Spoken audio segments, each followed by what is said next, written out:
कहानी की शुरुआत होती है इसरो से, जो एक बुजुर्ग आदमी है जो अपने परिवार के साथ एक नए घर में शिफ्ट होता है। उसने अपने सारे जीवन की बचत इस घर को खरीदने में लगा दी। उम्मीद थी कि ये उन्हें एक बेहतर जिंदगी देगा, लेकिन उसका परिवार खुश नहीं था। उन्हें ये घर बिल्कुल पसंद नहीं आया, और दुख की बात यह है कि उन्होंने इसरो की भी कद्र नहीं की। सालों साल उन्होंने उसे एक असफलता की तरह देखा, उसकी मेहनत को कभी नहीं समझा। जैसे जैसे इसरो बड़ा होता गया, उसने लगातार मेहनत की, अपने परिवार को खुश रखने और उनकी इच्छाएं पूरी करने की कोशिश की। लेकिन जो कुछ भी उसने किया, वो कभी भी काफ़ी नहीं लगा। वो अक्सर छोटी छोटी बातों पर उसे डांटते थे, और समय के साथ उनकी आलोचना ने उसे बहुत परेशान कर दिया। इसरो खुद को महसूस करने लगा और डिप्रेशन में डूबने लगा। एक दिन काम से घर लौटते समय उसने सड़क पर एक ग्रुप को किसी को पीटते हुए देखा। वो मदद करना चाहता था, लेकिन उसे पता था कि वो बहुत बूढ़ा और कमज़ोर है, इसलिए उसने वहां से चला जाना ठीक समझा। अफसोस की बात यह है कि उसकी बेटी ने उसे कुछ न करते हुए देख लिया और गुस्से में उसे कायर कहकर चली गई। उसके शब्दों ने इसरो को और भी बेबस महसूस कराया। जब वो घर पहुंचा तो उसने बाहर एक कुत्ता बैठा हुआ देखा। वो कुत्ते के पास गया और देखा कि उसके पैरों में पट्टी बंधी हुई थी। उसके गले में एक पट्टा था, जिस पर लिखा था कि कोई भी उस कुत्ते को ले जा सकता है। इसरो को उस जानवर से तुरंत एक खास जुड़ाव महसूस हुआ, और लंबे समय में पहली बार उस कुत्ते की ममता ने उसे कुछ सुकून दिया। लेकिन जैसे ही वह थोड़ा बेहतर महसूस करने लगा, उसकी पत्नी बाहर आई और एक बार फिर उसे डांटने लगी। उसे कुत्ते बिल्कुल पसंद नहीं थे, और उसने इसरो से कहा कि उसे कुत्ते को बाहर करना होगा। उसने उसे याद दिलाया कि उसे अपनी सेहत पर ध्यान देना चाहिए, क्योंकि अगली सुबह उसकी डॉक्टर से अपॉइंटमेंट थी। अगले दिन इसरो डॉक्टर के पास गया। उसे भयानक खबर मिली। उसे कैंसर है और उसके पास जीने के लिए सिर्फ कुछ महीने बचे हैं। यह सदमा उसे गहराई से लगा, और उसने तुरंत अपनी पत्नी को फ़ोन करने की कोशिश की ताकि उसे उस भयानक खबर के बारे में बता सके। लेकिन उसने फ़ोन नहीं उठाया, उसकी कॉल को अनसमझते हुए। निराश होकर उसने अपनी बेटी से संपर्क किया, लेकिन वो भी उसे नज़रअंदाज कर गई, जिससे इसरो खुद को अपनी ज़िंदगी के सबसे अंधेरे पल में पूरी तरह अकेला महसूस करने लगा। उस रात डिनर पर इसरो ने अपने परिवार को अपने कैंसर की बीमारी के बारे में बताने की हिम्मत जुटाई, लेकिन जैसे हमेशा होता है, उसके परिवार को इसमें कोई रुचि नहीं दिखी। वे उसकी बात सुनना नहीं चाहते थे, और एक-एक करके बिना उसे बोलने का मौका दिए टेबल छोड़कर चले गए। इसरो वहां चुपचाप बैठा रहा, ये सोचते हुए उन्हें उसकी बिल्कुल परवाह नहीं है। एक बार फिर वह खुद को अदृश्य और नज़रअंदाज महसूस करता है। इसके बाद इसरो कुत्ते को छोड़ने की कोशिश करता है, जैसा कि उसकी पत्नी ने कहा था। वह कुत्ते को दूर ले जाता है, लेकिन वफादार जानवर इसरो के पास रहने से मना कर देता है। अंदर से इसरो भी कुत्ते से अलग होना नहीं चाहता। उनके बीच जो बंधन है, वह इसरो को कुछ सुकून देता है, इसलिए वह कुत्ते को अपने पास रखने का फैसला करता है। बाद में उस शाम इसरो बाहर बैठा होता है जब उसकी नज़र पार्क में बैठे एक छोटे लड़के पर जाती है। लड़के का नाम हीरो है, और वह सोच में खोया हुआ लगता है। अचानक इसरो कुछ अजीब सा देखता है, आसमान से तेजी से आती हुई एक चमकदार चीज। इससे पहले कि वो कुछ समझ पाता, वो चीज जमीन पर गिरती है, जो इसरो और हीरो दोनों को टक्कर मारती है। टक्कर के बाद वो दोनों बेहोश हो जाते हैं। अगले दिन सुबह इसरो उठता है, पूरी तरह से ठीक। वो हैरान है, उसे समझ नहीं आ रहा कि रात को उसके साथ क्या हुआ। तो कैंसर उसे परेशान कर रहा था, वो गायब लग रहा है, और उसका शरीर अलग महसूस कर रहा है। घर की तरफ जाते हुए उसे अजीब सा लग रहा है, कुछ तो ठीक नहीं है। अपने कमरे में लौटकर वो अजीब बदलाव नोटिस करने लगता है। उसके हाथ से धुआं उठने लगता है, और जब उसने अपनी कलाई को छुआ तो अचानक वहां उसके नाखूनों की जगह एक यूएसबी पोर्ट उभर आया। हैरान होकर इसरो ने अपने गले को छुआ, और उसकी डर से चीख निकल गई, क्योंकि उसका सिर एक मशीन की तरह खुल गया। कुछ पल में उसका पूरा शरीर एक मैकेनिकल पहेली के टुकड़ों की तरह अलग होने लगा। इसरो डर के मारे कांप रहा था, समझ नहीं पा रहा था कि उसके साथ क्या हो रहा है। पता चला कि जो चीज आसमान से गिरी थी, वो कोई एस्टेरॉयड नहीं, बल्कि एक एलियन जहाज था। हादसे में इसरो की मौत हो गई थी, लेकिन एलिनो ने उसे वापस ला दिया। बस अब वो पूरी तरह से इंसान नहीं रह गया था। उन्होंने उसे बदल दिया था। उसे एक मानव सदृश रोबोट में बदल दिया गया, जिससे इसरो के पास एक ऐसा शरीर रह गया जिसे वो अब पहचानता नहीं था, और एक अनिश्चित भविष्य था। अगले दृश्य में हम हीरो को देखते हैं, जिसे बाहरी टीम ने एक उन्नत रोबोट में बदल दिया है। हीरो, जो जल्दी सीखने वाला है, तुरंत अपनी नई शक्तियों का इस्तेमाल करना समझ जाता है। वो अपने दोस्त नाओयुकी को ये दिखाने का फैसला करता है, लेकिन नाओयुकी पहले उसे नहीं मानता। इसे साबित करने के लिए हीरो अपनी उंगली उठाता है और उनके सामने एक कबूतर को मार देता है। प्रदर्शन से चौंक कर नाओयुकी आखिरकार उसे मान लेता है। वे हीरो की शक्तियों का परीक्षण करने लगते हैं, एक साथ होते हैं। लेकिन हीरो की क्षमताओं के बिना इसके परिणाम नहीं होते। जब भी हीरो एक खुशहाल परिवार को देखता है, तो वो गुस्से से भर जाता है। उसकी जिंदगी निराशाओं से भरी रही है, अपनी माँ के साथ गरीबी में जीते हुए, जबकि उसके पिता एक नई जिंदगी शुरू कर चुके हैं किसी और परिवार के साथ। ये गुस्सा उसके अंदर उबाल मारता है, और ये साफ है कि खुशियों का दृश्य उसे बस ये याद दिलाता है कि उसके पास क्या नहीं है। इस बीच इचिरो काम पर जाते हुए उस घायल कबूतर को देखता है जिसे हीरो ने पहले मार दिया था। इचिरो उसे उठाता है, और उसकी हैरानी के लिए कबूतर उसके हाथों में पूरी तरह से ठीक हो जाता है और उड़ जाता है। ये पल, इसरो को यह महसूस होता है कि उसके पास किसी भी घायल जीव, चाहे वो इंसान हो या जानवर, को ठीक करने की क्षमता है। ज्यादा मदद करने की चाह में इसरो एक नजदीकी अस्पताल जाता है, जहां उसे एक औरत अपने बेटे के ऊपर रोते हुए मिलती है, जो कैंसर के कारण मौत के करीब है। उसकी दुखद कहानी से प्रभावित होकर इसरो चुपचाप अपनी शक्तियों का इस्तेमाल करके लड़के को ठीक कर देता है, जिससे वो फिर से पूरी तरह से स्वस्थ हो जाता है। जैसे जैसे हीरो अपनी शक्तियों का प्रयोग करता है, उसका अंधेरा पक्ष उभरने लगता है। वो अपने कॉलेज के लड़कों को परेशान करने लगता है, अपनी नई क्षमताओं का इस्तेमाल करके उन्हें डराता है। नाओयुकी इस बदलाव से हैरान है और विनती करता है। हीरो रुकने को कहता है, लेकिन हीरो सुनता नहीं है। बाद में हीरो को अपनी सौतेली माँ का फोन आता है, जो उसे डिनर के लिए बुलाती हैं। वो झिझकते हुए मान जाता है और उनके घर जाता है, जहाँ वो अपने पिता को नई फैमिली के साथ खुशहाल देखकर और भी फ्रस्ट्रेटेड हो जाता है।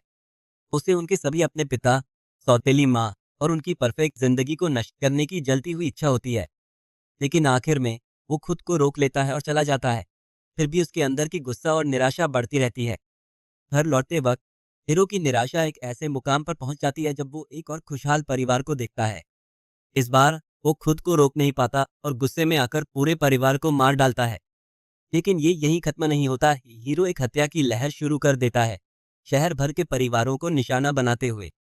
जल्द ही खबर फैल जाती है कि एक क्रू साइको किलर खुले में घूम रहा है, जिससे पूरी समुदाय में दहशत फैल जाती है। जब इसरो को इन हत्याओं के बारे में पता चलता है, तो वो हैरान रह जाता है। एक परिवार को बचाने की ठान लेते हुए वो एक घर की तरफ दौड़ पड़ता है। लेकिन जब वो वहां पहुंचता है, तो उसे एक जवान लड़की पहले से ही सिर में गोली लगने से मरी हुई मिलती है। इसरो डेसेस पटेली उसे जीवित करने की कोशिश करता है, लेकिन उसे एहसास होता है कि उसकी शक्तियां केवल जीवित लोगों पर ही काम करती हैं। उसे बर्बाद कर देता है। जैसे ही वो वहां खड़ा होता है, हीरो आता है, जिसका इरादा इसरो को भी मारने का है। इसरो मुश्किल से बच निकलता है, और जैसे ही वो मुड़ता है, हीरो गायब हो चुका होता है। इस बीच नाओयुकी, जब उसे ये भयानक सच पता चलता है कि उसका दोस्त हीरो ही हत्याओं के लिए जिम्मेदार है, अपनी दोस्ती तोड़ देता है। नाओयुकी की दोस्ती का खोना हीरो पर गहरा असर डालता है, जो दुख और गुस्से का मिश्रण महसूस करता है। फिर भी वो अपने विनाशकारी रास्ते पर चलता रहता है। इसी समय इसरो की जिंदगी और भी बिखर जाती है। उसे अपनी नौकरी खोनी पड़ती है, और जब वो घर लौटता है, वो अपने बेटे को ये बताते हुए पाता है कि वो अब स्कूल नहीं जाना चाहता क्योंकि उसे बुलिंग का सामना करना पड़ रहा है, और उसकी बेटी ने कॉलेज छोड़ दिया है। हालात और खराब हो जाते हैं जब इसरो की पत्नी उससे कहती है कि वो तलाक चाहती है, यह मानते हुए कि वो परिवार के लिए बेकार है। इन सभी समस्याओं से अभिभूत होकर इसरो टूट जाता है, अकेले में निराशा में रोता है। तभी इसरो को नायुकी की आवाज सुनाई देती है, जो हीरो के कर्मों के लिए दुख और पछतावे से भरी होती है। अपनी शक्तियों का इस्तेमाल करते हुए इसरो जल्दी से नायुकी के पास पहुंचता है। नाओयुकी सब कुछ समझाता है, बताता है कि हीरो ने लोगों को कैसे मार दिया है और ये उसके लिए कितना भारी है। इसरो हीरो के बदलने पर उदास होते हुए नाओयुकी को ढांढस बंधाता है और वादा करता है कि वो हीरो को रोक देगा इससे पहले कि और नुकसान हो। इसरो अपनी ट्रेनिंग नाओयुकी के साथ जारी रखता है, अपने शक्तियों को मास्टर करने की कोशिश करता है। प्रैक्टिस के दौरान उसे एहसास होता है कि ज्यादा पानी पीने से उसके शरीर में अजीब रिएक्शन होते हैं, और जब वो आमतौर पर ज्यादा पानी पीता है, तो गलती से नाओयुकी पर पानी छिड़क देता है। इसरो को यह साफ हो जाता है कि उसका शरीर अब पहले की तरह पानी नहीं सहन कर सकता, जिससे उसे इस नई सीमा के साथ खुद को ढालना पड़ता है। इसी दौरान हीरो अपनी माँ के साथ सफर कर रहा होता है जब एक पुलिस वाला उससे सामना करता है। हीरो को यह पता चलता है कि वो शहर में हो रही हत्या के लिए जिम्मेदार है। सरेंडर करने के बजाय हीरो अपनी शक्तियों का इस्तेमाल करके कई पुलिस वालों को घायल करता है और अपनी गर्लफ्रेंड के घर भाग जाता है। वहां वो खबरें देखता है और जानता है कि मीडिया ने उसकी माँ का बहुत पीछा किया, जिससे उसने आत्महत्या कर ली। दिल टूटने और गुस्से में हीरो अपनी माँ की मौत के लिए लोगों को दोषी ठहराता है और बदला लेने की कसम खाता है। वो अपनी शक्तियों का इस्तेमाल करके और ज्यादा लोगों को मारना शुरू करता है, उनके फोन और कंप्यूटर में हैक करके अपना खतरनाक प्लान अंजाम देता है। उसकी गर्लफ्रेंड हालांकि हीरो की हरकतों के बारे में जानती है, कुछ नहीं करता उसे रोकने के लिए। सोचता है कि उसकी दुख की घड़ी गुजर जाएगी और वो जल्दी ही सामान्य हो जाएगा। घर पर इसरो अपनी फैमिली को चेताने की कोशिश करता है कि वो अपने फोन या कंप्यूटर का इस्तेमाल न करें, क्योंकि उसे डर है कि हीरो उन पर हमला कर सकता है। लेकिन उसकी फैमिली उसकी चेतावनियों को नजरअंदाज कर देती है और चली जाती है, जिससे इसरो हेल्पलेस हो जाता है। हीरो, जो कि हत्या करना बंद करने का मन बना चुका है, अपने आप से वादा करता है कि वो बदलेगा। लेकिन जब एक पुलिस ऑफिसर बिना चेतावनी के गोली चलाता है, तो हीरो किसी तरह बच जाता है, जबकि उसकी गर्लफ्रेंड को जानलेवा गोली लग जाती है। उसकी मौत से हीरो टूट जाता है और एक अंधी गुस्से में वो पुलिस को तबाह कर देता है, अफसरों और आसपास की सभी बिल्डिंग्स। उसका गुस्सा बढ़ता है और वो ठान लेता है कि वो इलाके के सभी लोगों को खत्म कर देगा, शहर के इलेक्ट्रॉनिक डिवाइसों को एक एक करके तोड़कर। जैसे जैसे लोग रहस्यमय तरीके से मरने लगते हैं, शहर में अफरा तफरी फैल जाती है और सब डर के मारे भागने लगते हैं। इस बीच हीरो के कॉलेज के कुछ लड़के अपने स्मार्टफोन्स पर उसकी हरकतें देख रहे होते हैं। सोचते हैं कि ये कोई मजाक है। हीरो, जो कि उनकी बेप्सी पर गुस्सा हो जाता है, अपनी शक्तियों का इस्तेमाल करके उन्हें एक एक करके मारना शुरू कर देता है, जिससे शहर में और भी ज्यादा अराजकता और डर फैल जाता है। दूसरी तरफ इसरो शहर में हो रहे तबाही से बहुत परेशान है, जो हीरो के उत्पात के कारण हो रही है। अराजकता को रोकने के लिए इसरो अपनी ताकतों का इस्तेमाल करके उन्हीं इलेक्ट्रॉनिक गैजेट्स पर नियंत्रण पाने की कोशिश करता है, जिन्हें हीरो मैनिपुलेट कर रहा था। इसी दौरान नाओयुकी, जो खतरे को समझता है, शहर के लोगों को चेतावनी देता है कि वे अपने स्मार्टफोन्स, टीवी या कोई भी इलेक्ट्रॉनिक डिवाइस का इस्तेमाल न करें, क्योंकि इससे वे हीरो के हमलों के लिए कमजोर हो जाएंगे। लोग उसकी चेतावनी सुनते हैं और अपने डिवाइस छोड़ देते हैं, जिससे हीरो और भी ज्यादा फ्रस्ट्रेटेड हो जाता है।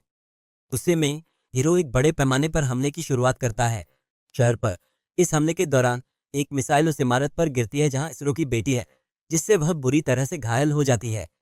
इसरो अपनी घायल बेटी को देखकर दंग रह जाता है और हीरो का सामना करने के लिए दौड़ता है। वह हीरो से विनती करता है कि तबाही को रोक दे, लेकिन हीरो गुस्से में भरा हुआ मना कर देता है और इसरो पर हमला कर देता है। इसरो मुश्किल से हमले से बचता है और भागने लगता है, जबकि हीरो लगातार उसका पीछा करता है।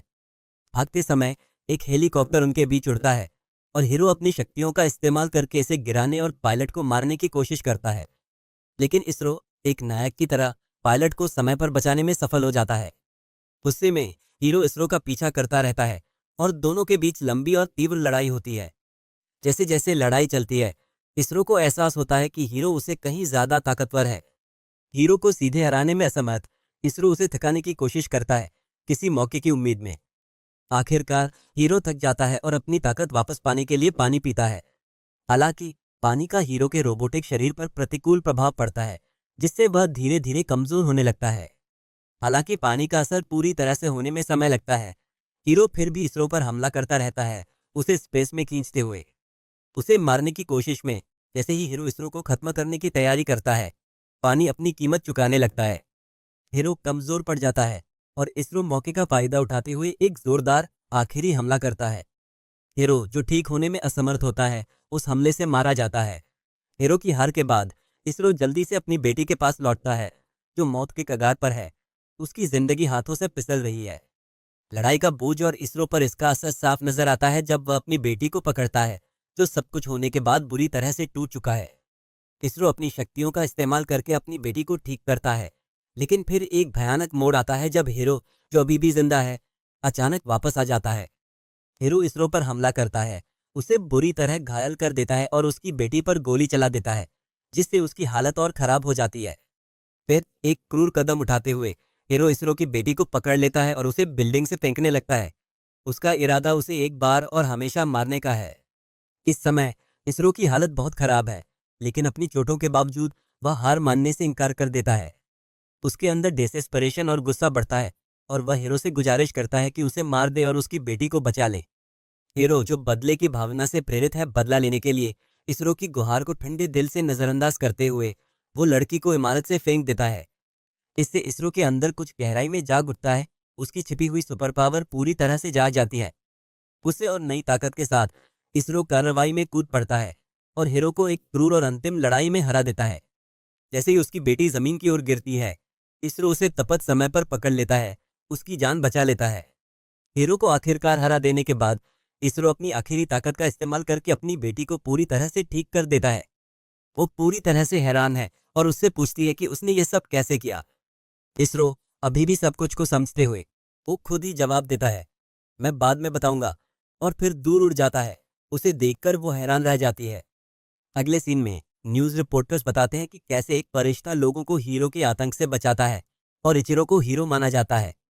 अपने पिताजी के कामों की सच्चाई जानने के बाद इचिरो की बेटी और उसका परिवार, जो पहले उसे सम्मान नहीं देते थे, अब उसे नए नजरिए से देखने लगते हैं। वो आखिरकार उसकी सराहना और कद्र करने लगते हैं। फिल्म एक सस्पेंसफुल ट्विस्ट के साथ खत्म होती है। हीरो, जिसे मृत मान लिया गया था, वो अभी भी जिंदा दिखाया जाता है। स्क्रीन काली हो जाती है। यदि आपको यह कहानी पसंद आई हो तो कृपया इस वीडियो को लाइक करें और हमारे चैनल मूवी मसाला स्टोरी को सब्सक्राइब करना न भूलें।